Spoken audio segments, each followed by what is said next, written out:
We are continuing our study in the book of Ruth. We're in chapter 3, so if you have your Bibles, please turn to book of Ruth. If you have your app on your phone, chapter 3. And if you need a Bible, please raise your hand, and we will get you one. We have someone here who needs a Bible. And raise your hand up high so we can see it, and we can get you a Bible. Ruth chapter 3, we are going to read it. I'm going to recap what's happened in chapters 1 and 2. If you guys haven't been here, it's been a few weeks. And then we're going to jump right in. So I'm going to go ahead and start it because I want to read the whole chapter today for context. Verse 1, chapter 3, verse 1. Then Naomi, her mother-in-law, said to her, "My daughter, should I not seek rest for you, that it may be well with you? Is not Boaz a relative with whose young women you were? See, he is winnowing barley tonight at the threshing floor. Wash therefore and anoint yourself and put on your cloak and go down to the threshing floor. But do not make yourself known to the man until he has finished eating and drinking. When he lies down, observe the place where he lies. Then go and uncover his feet and lie down, and he will tell you what to do." And she replied, all that you say I will do." So she went down to the threshing floor and did just as her mother-in-law had commanded her. And when Boaz had eaten and drank, and his heart was merry, he went to lie down at the end of the heap of grain. Then she came softly and uncovered his feet and lay down. At midnight, the man was startled and turned over, and behold, the woman lay at his feet. He said, "Who are you?" And she answered, "I am Ruth, your servant. Spread your wings over your servant, for you are a redeemer." And he said, "May you be blessed by the Lord, my daughter. You have made this last kindness greater than the first, and that you have not gone after young men, whether poor or rich. And now, my daughter, do not fear. I will do for you all that you ask. For all my fellow townsmen know that you are a worthy woman. And now it is true that I am a redeemer, yet there is a redeemer nearer than I. Remain tonight, and in the morning, if he will redeem you, good. Let him do it. But if he is not willing to redeem you, then, as the Lord lives, I will redeem you. Lie down until the morning." So she lay at his feet until the morning, but arose before one could recognize her. And he said, "Let it not be known that the woman came to the threshing floor." And he said, "Bring the garment that you are wearing and hold it out." So she held it out, and he measured out 6 measures of barley and put it on her. Then she went into the city, and she came back to her mother-in-law. She said, "How did you fare, my daughter?" And she told her all that the man had done for her, saying, These 6 measures of barley he gave to me, for he said to me, 'You must not go back empty-handed to your mother-in-law.' She replied, 'Wait, my daughter, until you learn how the matter turns out, for the man will not rest, but will settle the matter today.'" Okay, let's pray. Thank you, Lord, for this morning, for the opportunity we all have to be here to study your word, to learn from the lives of Boaz and Ruth and Naomi. And I do pray, Lord, for this morning, for your spirit to guide us, for your understanding, for your peace, for even boldness as we are going to be challenged by the things we read, that we take this as a reminder, as an encouragement of the lives that you've called us to live, and that we see these examples that we read today, and that we are encouraged by them, and that we pursue them, Lord. So I pray this morning for everyone here, for everyone watching. We're grateful, Lord, we get to have this service. We're grateful we get to have a church family. We're grateful we get to study your word. Lord, we're grateful for so much that you do for us. We love you, Lord, and we ask for these things in the name of Jesus. Amen. Okay, so to recap, we're in chapter 3. So what's happened so far in the book of Ruth? In chapter 1, we see that Naomi and Elimelech went to Moab, and they spent some time there. And we realized after some time that it wasn't the best decision for them. After their time there, 10 years in total, Naomi lost her husband Elimelech and her 2 sons. Those 2 sons had married to 2 ladies, Ruth and Orpah, and they realized after the men had died, there was nothing for them in Moab. Naomi decided to come back to Bethlehem because she knew that's where she needed to be. She knew that's where the Lord was calling her on her way back. Only Ruth came with her, and they made it to Bethlehem. And last week, in chapter 2, Pastor Sean taught on the things that Ruth was doing as she was working for Boaz. We got to meet Boaz, who we know is going to end up marrying Ruth. Not to give you any spoilers, but that's just the story. That we know that's how it goes. But everything that's happening leading up to it has been very interesting. And we pick up here, chapter 3, where they've already spent some time getting to know each other. They've been working together. This is now, chapter 3, is once the harvest is over, So we don't know how long exactly back then the harvest of wheat and barley took. It could have been weeks or months. So they've known each other that long at least, weeks or months, and they've been working together. They've had many opportunities to know each other, and it would be fair to assume that they were a thing. You know, that's something young people say, those two are a thing. It would be fair to assume that because of the favor that Boaz had been showing Ruth, because of the things that Ruth was doing for and with Boaz. And you can see that. And you may see it with people you know. There was a time in our lives where Brittany and I, we didn't date, but we did a lot of things together. We went to movies, we hung out with friends, we were at church together. Things that people would assume, oh, those two guys they're a thing. They're always together. How come when we go to the movies, Gabe's always sitting next to Brittany? But they're not dating. Okay, you know? And I think that's kind of the similar situation here. Ruth and Boaz are working together, doing things together all the time. Because of the culture, it wouldn't be appropriate for them, or even for Boaz as a respectable man, to do anything alone with Ruth, to take her away alone, or that they would do dinner together. That was just different. That was a different culture. But they were definitely an item. They were definitely together all the time. And I think it's worth noting that because there is a difference between the relationship that a man and a woman are supposed to have and how that comes about, and the way that the world that we do this here culturally today, they're very different. From God's perspective, the current way of dating, it's just different. It works, honestly, against healthy and lasting relationships. There's a lot of casual dating, of making relationships, breaking up relationships. There's a lot of dating to find out. I've had a lot of people tell me whenever I would teach on dating, and I would tell them, hey, be wise, don't just date around. And they'll say, well, what if I want to get to know someone? How would I get to know someone if I don't take them on dates? And so a lot of what we do in the culture is we date to see if we even like this person, where the challenge really is not because we want to draw lines and make all these rules and make it hard for us, but really it's to date someone shouldn't be the first time you get to know them. A first date shouldn't be the time you get to know, oh, this person is crazy. I didn't know this. That has to happen way before. It has to be around people. It has to be around friends. You have to be able to ask people. Just some advice, not that you're asking for it. We have to be able to ask people about this person we are interested in. If you're considering dating them, if you're considering one day marrying them, it's fair to ask questions. Because if you wait for the dating to be the first time you get to see the character of a person, it may be too late. And you know, when we date, let's be honest, sometimes we put up our best front.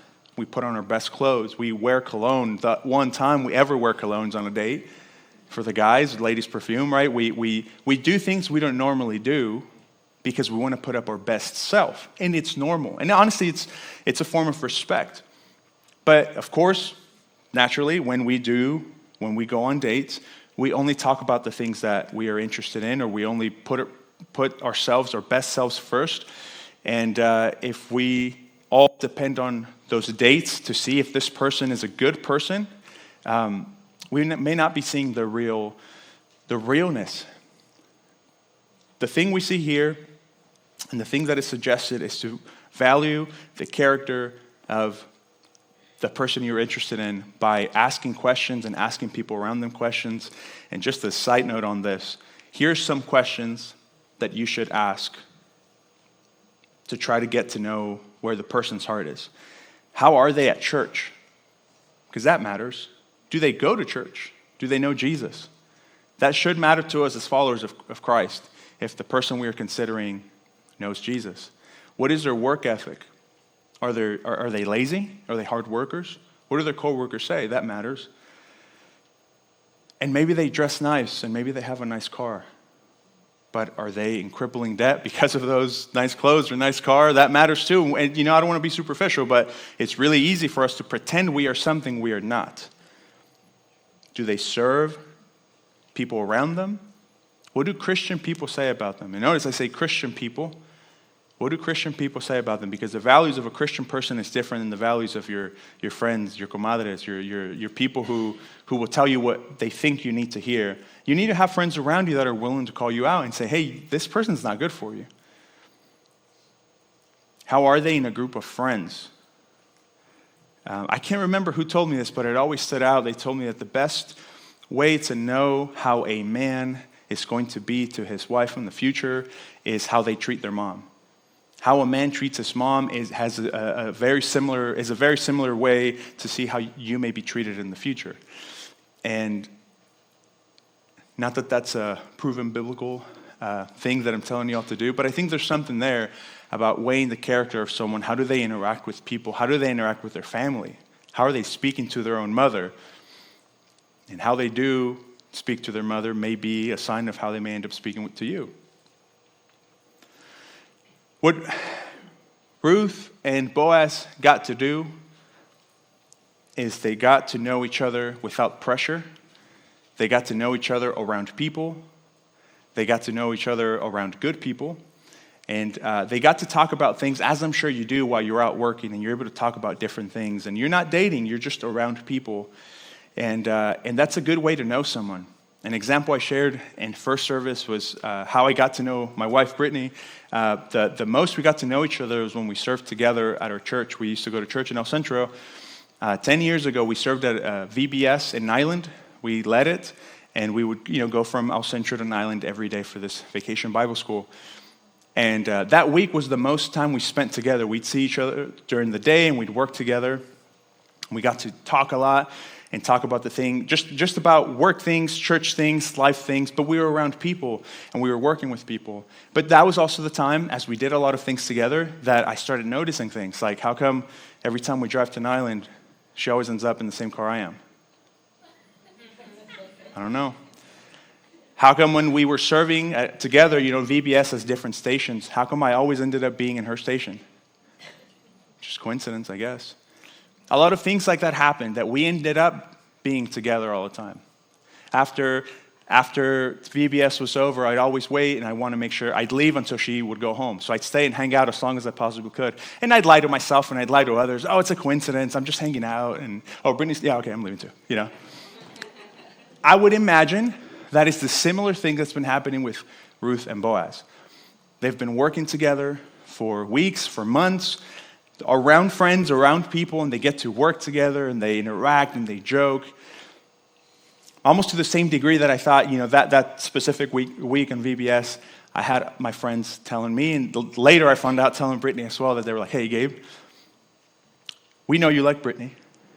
And I'm like, who, that girl? That's her name, Brittany? Oh, yeah. No, you're crazy. No, okay, stop playing. We know you like her. She likes you, so go. Tell her. Be a man. And I'm like, no, you guys don't know what you're talking about. And Brittany was receiving the same type of advice. Brittany, we all know. You like him. He likes you. Like, you're good for each other. And I think my personal commentary, I can just see this as what's happening here between Ruth and Boaz, that they're working together, and Boaz has been showing kindness to Ruth, as we saw in last chapter, and Ruth has definitely been reciprocating, being a hard worker and being around Boaz more. She knows that he's the kinsman redeemer, so maybe she knows that, if he likes me, this could work out. And we can see some type of tension that is rising between them, to where maybe the people that work there are saying, Ruth, go. Just go. Boaz, stop. Just tell her. That's Gabe's commentary. You can't find it anywhere. I just made it up. But I think that's a very good image of what could be happening. And I think Naomi, Ruth's mother-in-law, saw that too, because she's about to suggest something that seems very different, very bold, very forward to our eyes here in America in the year 2024. But to them, the things that she's about to suggest are very appropriate. But I think Naomi saw it too. And it reminds me also of the time when I had never told anyone about how I felt for Brittany. And my mom saw me interact with Brittany once. And she had never met Brittany either. But just like that, she asked me, she's like, who's that girl with the curly hair? Tall girl. And I knew, and who? Brittany? That girl? She's like, yeah. I'm like, what about her? She's like, no, I like her. And that's all she said. And she knew from just one interaction. My mom got to know me and said, oh, he likes her. And I would imagine this is a similar thing Naomi's doing. She knows. She's seen Boaz. She's seen Ruth.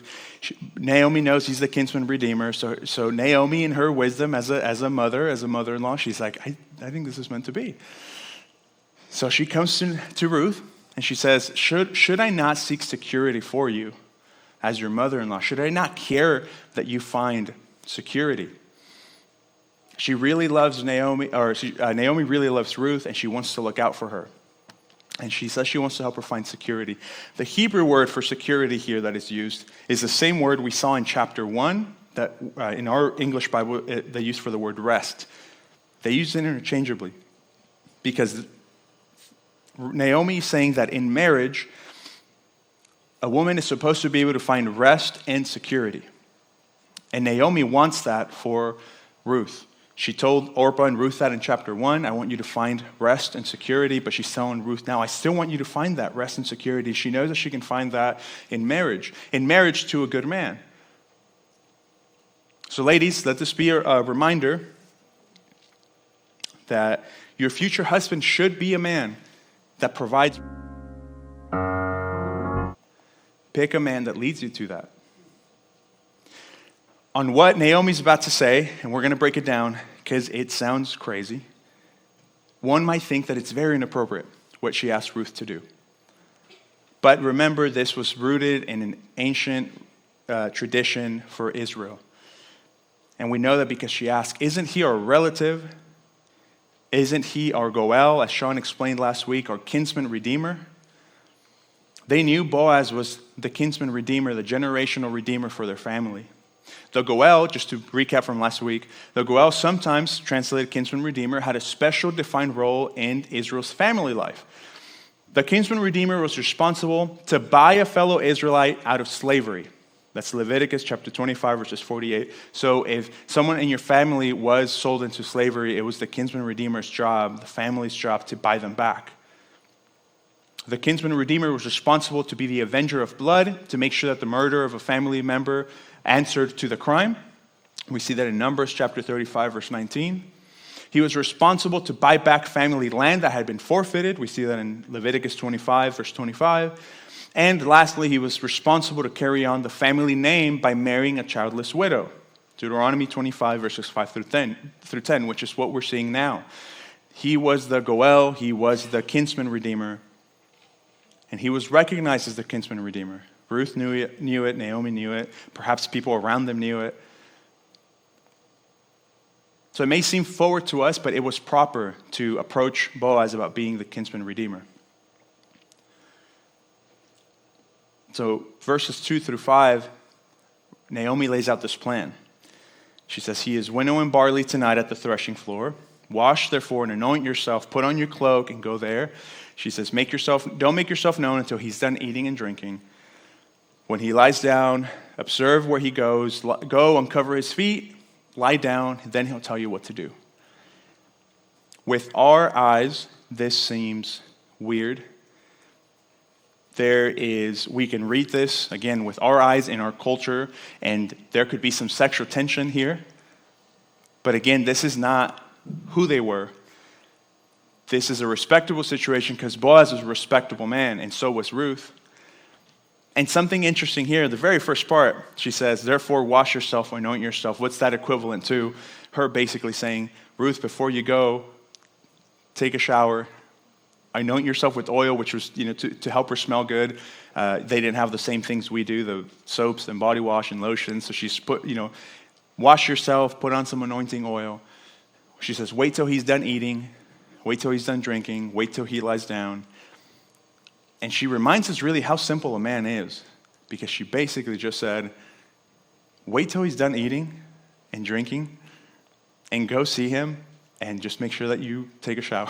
That was basically it. And before any of us men are offended by thinking, well, that seems awfully simplistic that they think that's all that a man wants, I ask you men to be honest with me and tell me, is that not really just what you would want?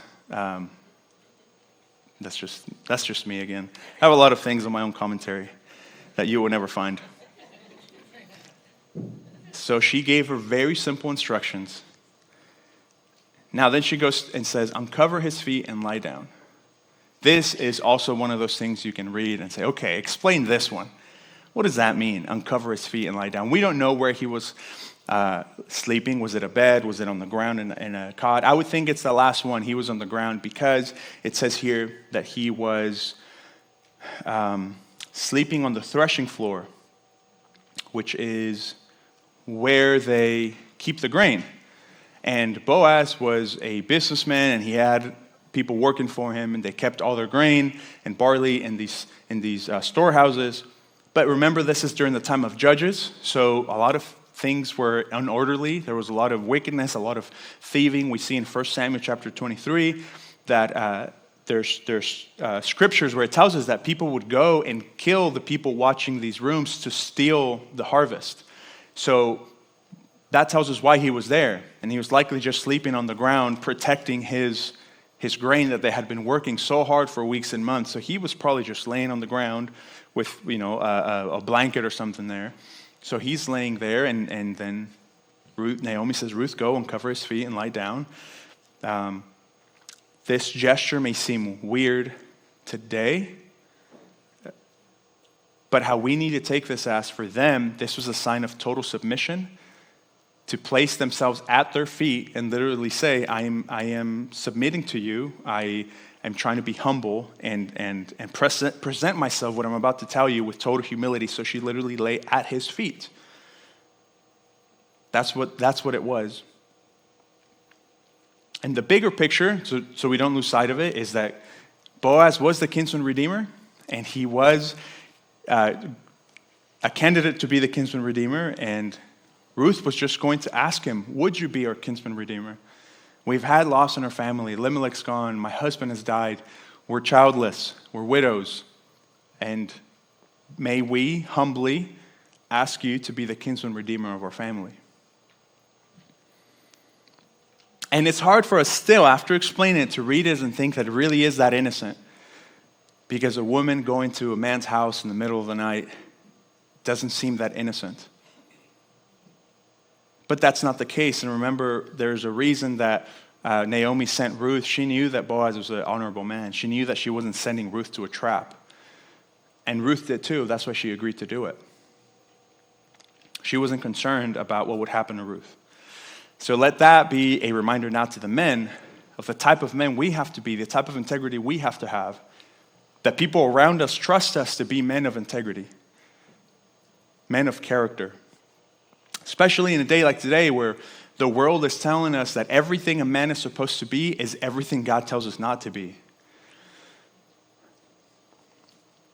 I see a lot on, and I know you do too, on the news, TV, movies, social media, everything is for men. It's you have to worry about getting more money or status or reputation or women, or just get whatever you want, do whatever you want. That is what the world is telling us a man is supposed to be. That, or completely the opposite way, also telling us that a man cannot be a leader because that's sexist. You can't be a manly man. We can't say things that expect men to a higher standard because that is sexist, and being a macho man is terrible and it's going to destroy our culture. And as honestly, it's hard to be men when we hear both sides, and wherever we go, whatever we do, it's like we are wrong. And to what Sean was saying about the thing that happened in Paris, the disappointing thing for me is that I actually wanted to watch the Olympics this year. And I was excited for it. And you see, and don't worry about looking it up if you haven't seen it, to see grown, buff men too, with big old beards, dressed as women, lined up, dressed up, depicting the Last Supper. And people are saying, oh, it's just art, don't be judgy. These people know what they're doing, right? The Last Supper, that intimate moment between the Lord and his disciples saying, hey, I'm going to be taking, and right after that he was taken and he was tried and he was crucified and he died, and this painting that they were depicting, the Last Supper, even though it was inaccurately painted, that's not the point,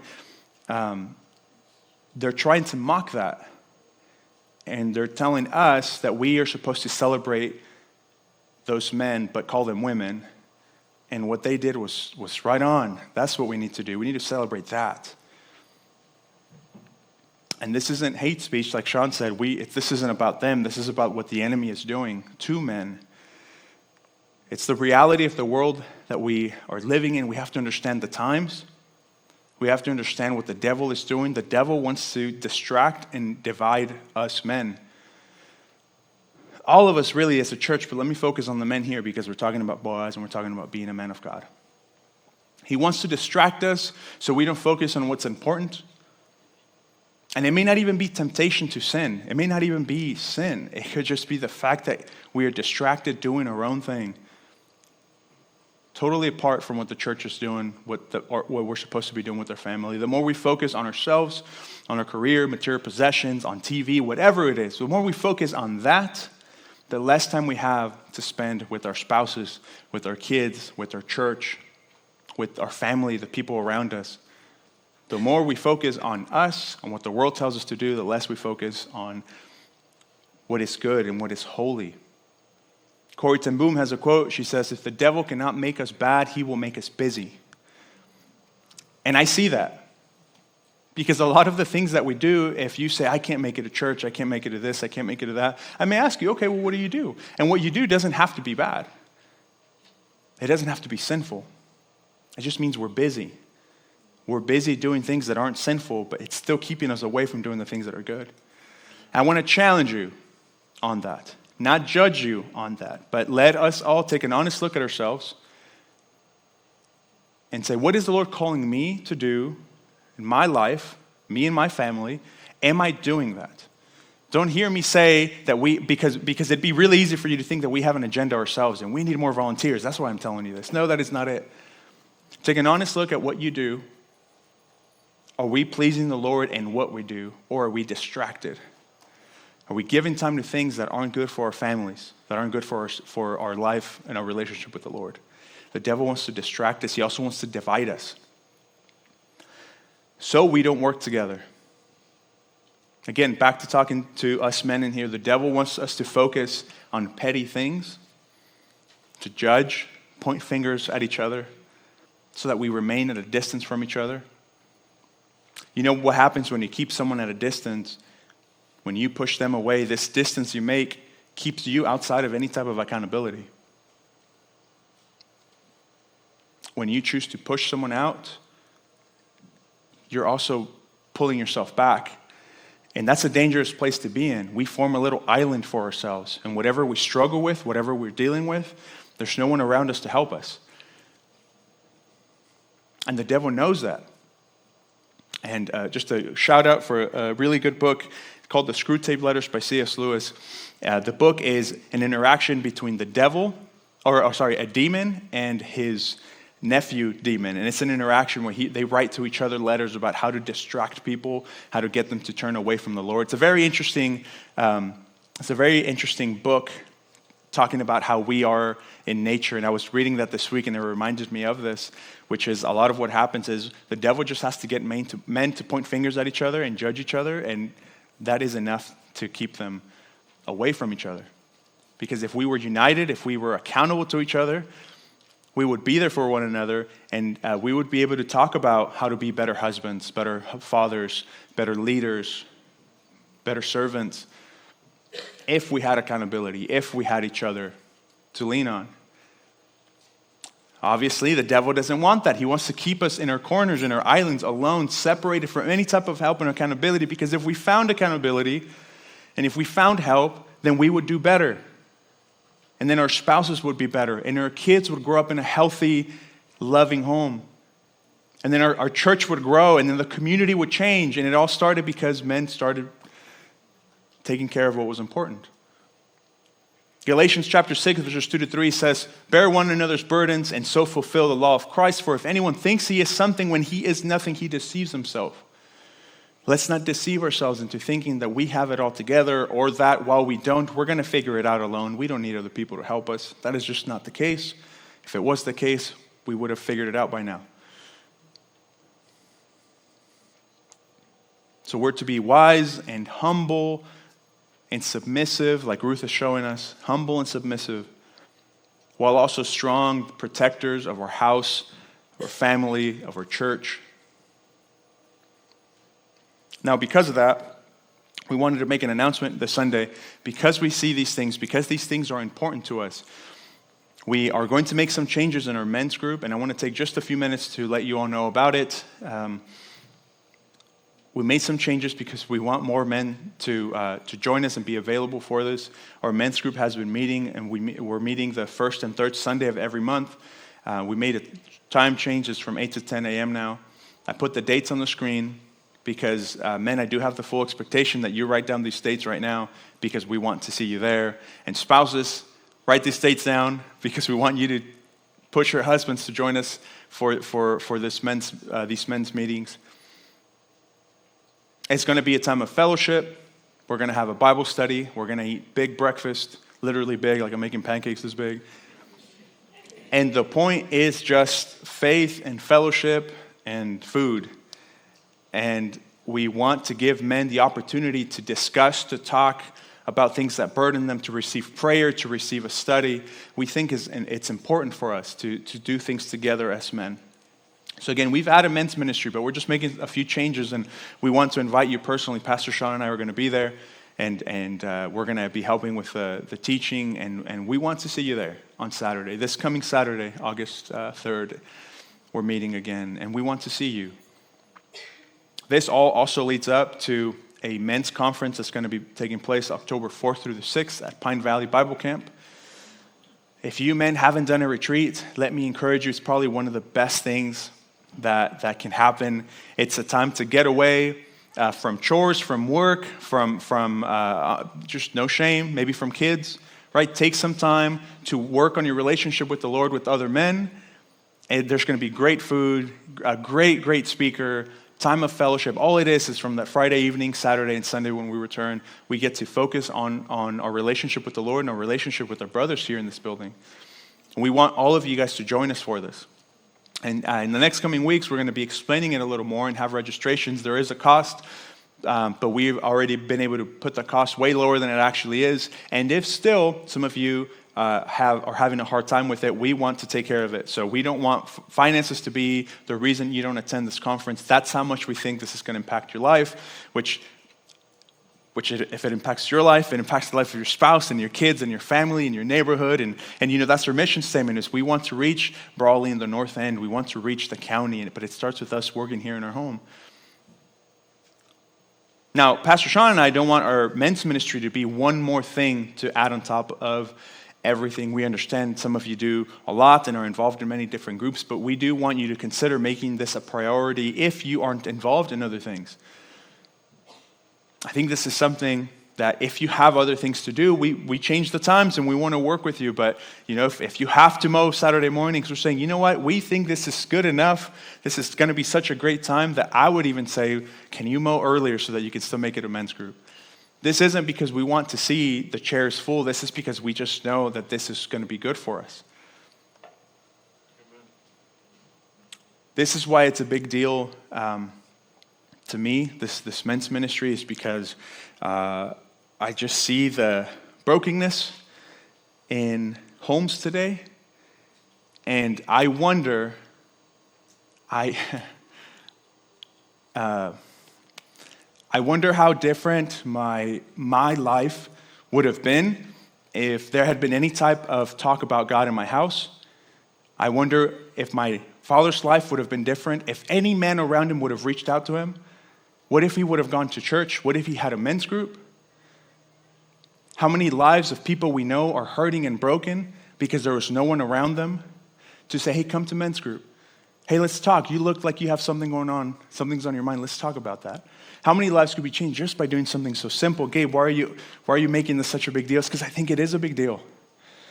I think men need a place to talk and have accountability and fellowship, and I think this is it. Especially in the day and age and the country where it's at, where you see full-grown men with dresses twerking on international TV. That's serious. And I think it's important for us to refocus and focus on what's important.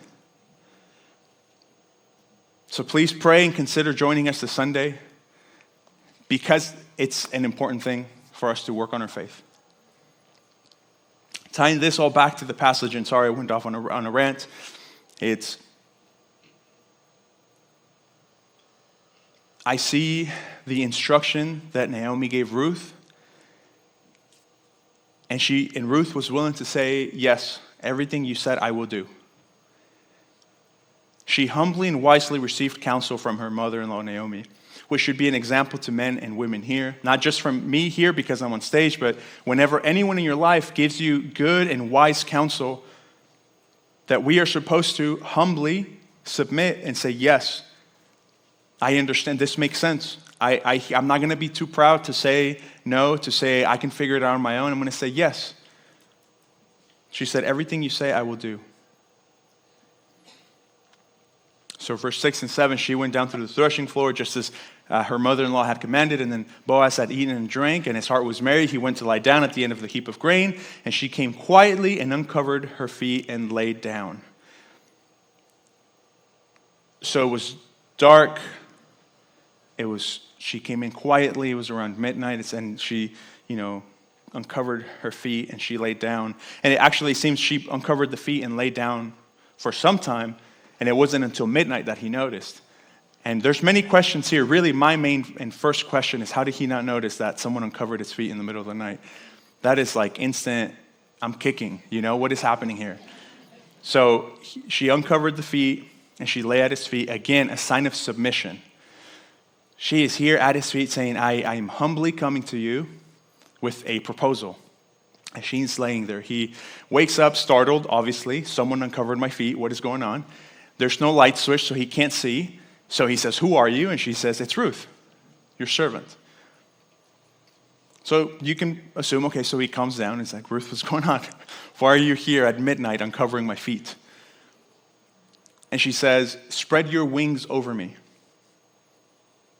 Culturally, this was a way to say, take me in, take me under your wing, right? Take me in as your wife. And this is interesting because we know that Ruth is Moabite and she didn't have a faith in God.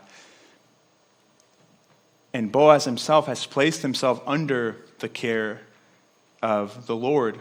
That term, take me under your wing, that term has only been used when God has talked to Israel, his people, and said, I will take you under my wing and I will protect you.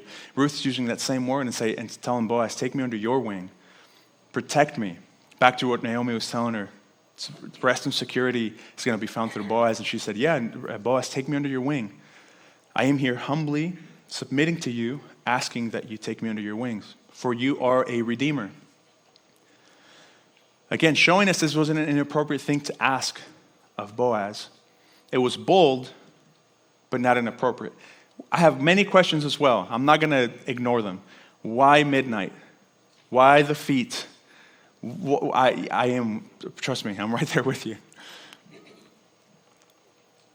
But the fact that they did it and how they did it was meant in a respectful way. It was culturally appropriate. It's just very different. Again, not something we would do. Even today, as we read this, we know that if something like this happened, there's going to be the strong temptation for it to become something more.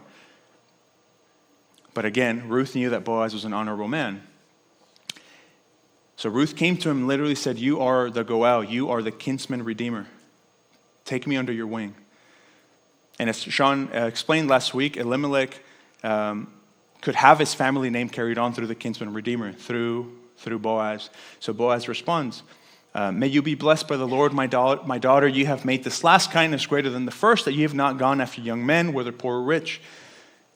Do not fear, I will do as you ask. He keeps calling her my daughter. And for a while I read the book of Ruth, it made me uncomfortable to think, how old is this guy that he's calling Ruth my daughter? So if you've had that question, it's fair to assume because of the amount of wealth that he has, he's probably older. He's not younger. He's not in his 20s or 30s. Perhaps, honestly, 50s or 60s. And the reason I say that is because he's still working. He's still out in the fields working with the employees. He's still physically capable to work. And the amount of money he has and the fact that he's calling her my daughter, to put him around 50 or 60 would be a fair estimate. And now with Ruth, back then, they used to marry around 13 to 20 years old. We know 10 years have passed in the book of chapter 1. So again, just assumptions. There's no exact date. She could be anywhere from 20 to 25.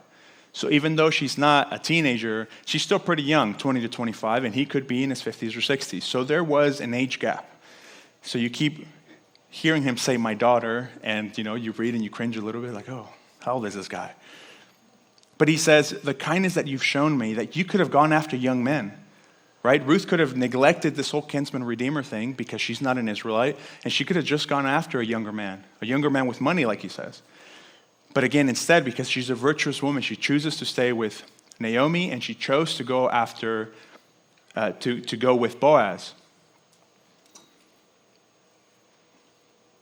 And the character here in Boaz, I think, is interesting because he had the right to push himself on Ruth. He could have, knowing who she was, come up to her a long time ago and said, hey, I am your kinsman redeemer. You have no one else. You should marry me. He could have said that. But he's an honorable man. And he showed her kindness, as we saw in chapter 2. He was very kind to her, but he gave her distance because he's a gentleman. And he knew if she's going to ask me to be the kinsman redeemer, I'm going to let her ask me, and I'm not going to push this on her. I thought that was just something very interesting about his character. Now, he keeps saying, now it is true that I am a redeemer, yet there is a redeemer nearer than I. Remain tonight, and in the morning, if he will redeem you, good, let him do it. But if he's not willing to redeem you, as the Lord lives, I will redeem you. Lie down until the morning. Translation, there is another kinsman redeemer who is closer in the family, who is also able to redeem Ruth. And Boaz says, we need to ask him first. Again, to show to the character of Boaz, and honestly, I think it's something many people wouldn't do. You can say, Boaz, you have this lady who's a hard worker, who everyone in the town loves, who is interested in you, who is coming to you at night humbly saying, would you be my redeemer? And yet, he says, if we do this the right way, and you ask the kinsman redeemer who's closer to you, and if he says no, he says, as the Lord lives, let's do it. But we have to do this the right way. How many people, how many men would just have ignored that part knowing and just said, let's pretend we don't know about this other guy. Let's do it. Again, the character of Boaz, I read more about this man, and I'm like, this guy's a manly man. He's honorable, he's respectable.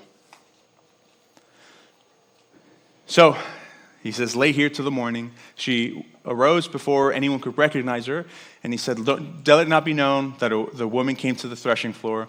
Bring your garment. And he took her robe and put 6 measures of barley in there, and that's just because he didn't want to send her home empty-handed. He was just doing her a favor, showing her a gesture. I shared the example first service that it's because what he had. If he was a rancher, he would have sent her home with tri-tip, right? If he had something else. But what did he have at the moment? Grain. Okay, here, take some grain. Don't go home empty-handed. Take this, we will take care of this today. Why did she have to go home before other people saw it? Maybe they didn't want people to think that she did something she wasn't supposed to. They weren't handing a scandal because nothing happened, but perhaps he didn't want others to think of her that way. So she went home early before anyone could see it. Now, last few verses. I'm almost done. When she came to her mother-in-law, she said, how did you fare, my daughter? And she told her all that man had done for her, saying, these 6 measures of barley he gave to me, for he said to me, you must not go back empty-handed to your mother-in-law. So even here, Boaz was scoring points with the mother-in-law. He's like, hey, take some grain. Take some grain to mother-in-law. Here you go. Obviously, he's winning her over already. She replied, wait, my daughter, until you learn how the matter turns out, for the man will not rest, but will settle the matter today. So she claimed her right to be married by the kinsman redeemer. We know she's going to be married. The question is to who? To Boaz or to this other person we don't know of yet? Wait till next week to find out who it is.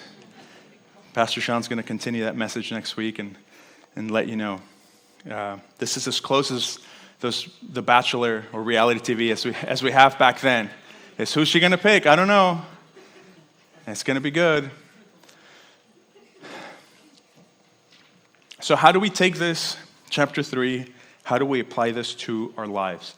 Again, the bottom line for today is that we are all called to live with integrity, men and women. Obviously, today I focused a little more on the men, but we are all called to live with integrity. And we see the example of Ruth and of Boaz and all the things that they did. And honestly, the more we read about Boaz and the more we think, man, this man has integrity and he's making the right decisions which are hard for us to make.